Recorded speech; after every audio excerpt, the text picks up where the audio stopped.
The long-awaited Spider-Man No Way Home will be released in theaters this December, and after all the rumors about the upcoming movie, fans are certainly hoping for a spectacle. So, we thought perhaps we could help shorten the waiting time a bit by presenting you with a video that is all about Spider-Man's best fights. However, it is not only about Tom Holland's fights, as today we show you the best Spider-Man fighting scenes of all movies to date. We find ranking the scenes on a scale from 1 to 10 a bit too subjective, so we will just list them for you. But enough chatter, have fun with the fights.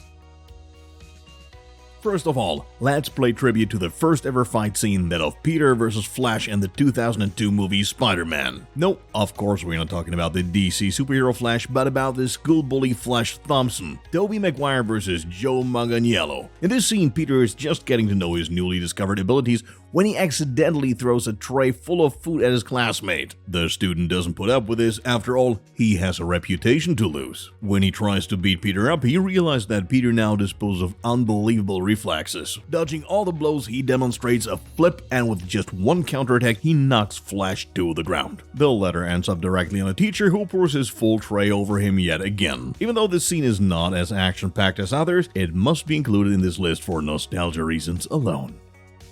Spectacular fights are not only to be found in live-action films though. The animated film from 2018 also has a few surprises to offer. Above all, however, the movie has succeeded in integrating the multiverse into the Spider-Man saga. Thus, we do not only see new Spider-Man and Miles Morales, but also Peter Parker, Penny Parker, Spider-Ham, Spider-Gwen, and Spider-Man Noir. In the final battle, the dimensions collapse into each other and everyone must face their arch-enemies. Miles particularly Kingpin. Not only are the animations breathtaking, the fight in the moving train in the middle of the dimension chaos is also simply epic. Even though Kingpin doesn't have any abilities worth mentioning, he turns out to be an almost invincible opponent. With the last of his strength, Spidey manages to defeat him and take emotional revenge for his uncle. At this point, if any of you have not seen the film yet, you should urgently do so. It's not for nothing that the movie won an Oscar.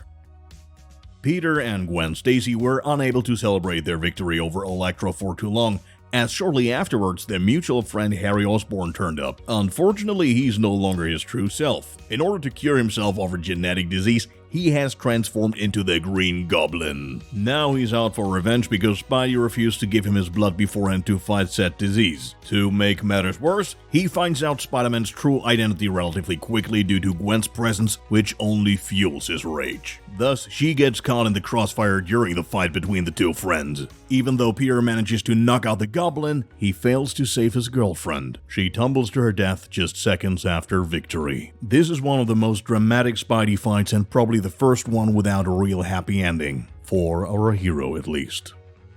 Now that we already have Tobey Maguire, Andrew Garfield, and Spider-Man Into the Spider-Verse on our list, we must of course slowly but surely get to the probably most popular Spider-Man, namely Tom Holland in his Spidey role in the MCU. Indeed, his very first film introduced Michael Keaton's Vulture, one of the strongest villains to date. He pushes Spider-Man to his limits, particularly because he's the father of Peter's crush Liz Allen. In the battle, Vulture tries to steal a piece of Stark technology sent by Happy in an invisible jet. Peter confronts him on the plane, which ends up crashing as a result of the fight. Even though Vulture manages to defeat Spidey on the ground, his damaged suit explodes as he tries to leave with the loot. Still, Spider-Man wouldn't be the friendly neighborhood spider if he didn't rescue the villain from the flames and leave him tied up in spiderwebs for the police. Enclosed, he leaves a little message behind saying, "Found flying vulture guy, Spider-Man. P.S. Sorry about your plane." With this small act, Spider-Man finally earned his place among the Avengers.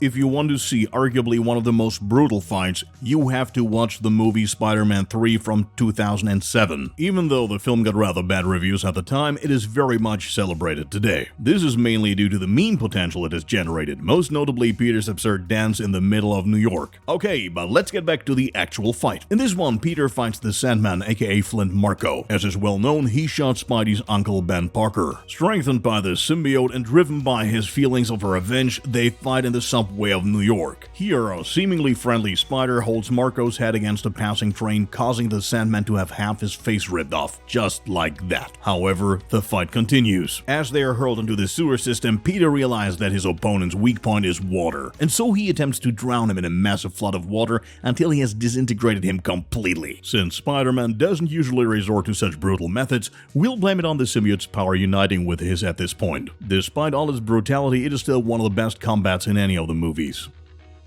After so much action, it is time to get nostalgic and remember how Spider-Man got his name in the Tobey Maguire series in the first place. Well, he got it in the cage fight against the wrestler Bonesaw. He entered the match with a rather embarrassing name of the Human Spider. Even though he had to take some harsh blows from his opponent at the beginning, he of course quickly gained the upper hand and sent the wrestler to the ground with a kick. The crowd celebrated him and wrote the name Spider-Man, and bam, his alias was born. Being the only scene that didn't come from a solo Spidey movie, the conflict between Spider-Man and Ant-Man in the first Avengers Civil War made it onto the list. Obviously, you cannot reduce the entire fight between the Avengers to just this one scene, but you must admit that Spidey's wit and especially his conflicting nature of fighting his own heroes adds something special to the whole thing. Most importantly, his reference to Star Wars The Empire Strikes Back is a gem and underpins his position as everyone's favorite Spidey with nerd humor. Plus, he does of course manage to take down his role model Ant-Man in AT-AT style.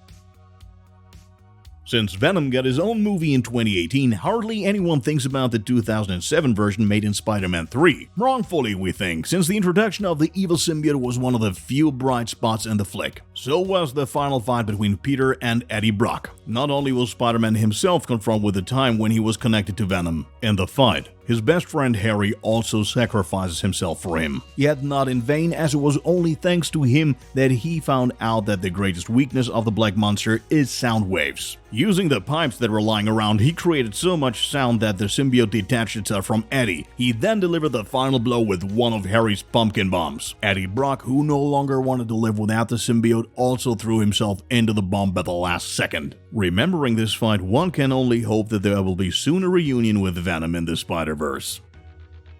A special fight scene is the one between Spider-Man and Mysterio. The decisive battle comes right at the end of the movie. Quentin Beck is determined to kill Peter. He intends to achieve this by creating one last illusion to defeat Spidey. However, at the very last second, the friendly neighborhood spider retrieves his Peter tingle. Yes. We still laugh whenever we hear that word too. With this, he's able to dodge all of the drones through his senses alone, eventually defeating Mysterio. However, the post-credit scene shows he still had an ace up his sleeve when he exposes Peter's true identity, and thus lays the foundation for the new Spider-Man movie No Way Home. It is undisputed that 2004's Spider-Man 2 is still one of the best superhero movies of all time. This is despite the MCU and the DCEU emerging later. In particular, the battle scene on the moving train between Spider-Man and Dr. Octopus is actually considered one of the highlights of the entire Sam Raimi trilogy. In the action-packed scene, Spidey and Doc-Ock fight on a train, as already mentioned. However, Peter must not only cope with the power of his opponent, but also protect the people inside the vehicle. In order to avoid a long fight, Octopus sabotages the controls so as to crash the train. Peter is ready to sacrifice his life and, screaming in pain, tries to bring the train to a halt by shooting spiderwebs at the sides of nearby buildings with amazing speed and using his own feet to brake. The audience holds its breath while Spidey stops the train at the very last second. While we said at the beginning that we weren't going to do a ranking in the video, this is still our favorite fight scene out of all the Spider-Man movies. All the more reason for us to be happy to welcome back Alfred Molina as Doc-Ock in the upcoming Spider-Man No Way Home. Those were our favorite Spider-Man fighting sequences. Which one did you like the most? Leave us your opinion in the comments. Obviously, we know that there are many more scenes that could have been included in this video, but that may be subject for another video. If you're already hyped for Spider-Man No Way Home and would like to find out more about what it is about and what has already been revealed, you can now follow the link in the top right corner to watch our preview. See you next time.